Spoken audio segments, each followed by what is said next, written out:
Tonight, the NBC5 investigative team is following a renewed immigration crackdown in Chicago and the suburbs. There are several hundred Border Protection officers on the streets right now, led by Homeland Security Commander Gregory Bovino. Our investigative reporter Chuck Goudie joining us with late details. Chuck. Allison, a number of arrests today by federal immigration teams, part of a new tour in Chicago, relying on old tactics, according to groups monitoring this deployment. And tonight, attorneys already taking legal action against the government tell the NBC Chicago investigative team that Border Protection officers continue to violate court orders that they agreed to uphold. That's the Border Patrol Black Hawk? With an aerial escort, immigration teams fanning out across the city and suburbs. On the ground, chasing suspected criminal immigrants yesterday, and today wrestling others to the ground and into custody. When the lead immigration caravan made a gas station car wash stop in north suburban Evanston, the mission commander Gregory Bovino was harassed by angry passersby. You are not the followers of Jesus. And then confronted by Evanston Mayor Daniel Biss, who's also running for Congress. Biss saying he told Bovino that his actions are unacceptable and he should get out of town. You're making our city Later on Bovino's X account, the U.S. commander thanking Evanston and Chicago police for providing assistance in preventing attacks from violent mobs.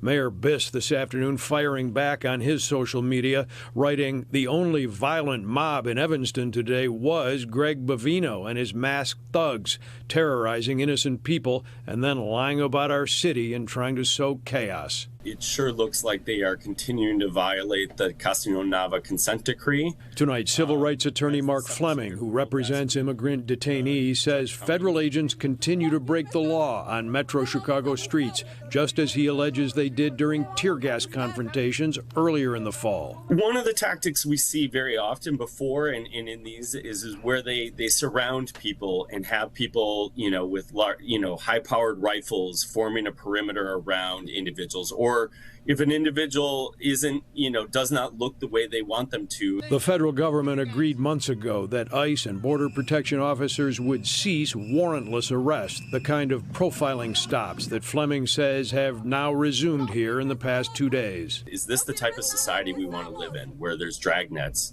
where there's use of chemical munitions in neighborhoods, in order to arrest who? Individuals who are longstanding members of Chicago, who have families here, who have built their lives here.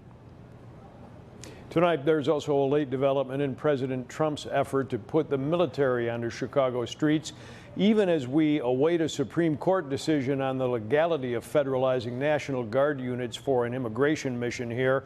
The president has just extended deployment for 300 Illinois National Guard soldiers here until mid-April, despite the fact that they can't do anything until the court rules whether it's legal. It is interesting to see this growing public interaction with Bovino as he shows up in these scenes. And obviously with the cameras and everything rolling too, he's doing a lot of that. Both sides getting a little bit out of that. All right. Thanks so much, Chuck. You're welcome. Thanks, Chuck.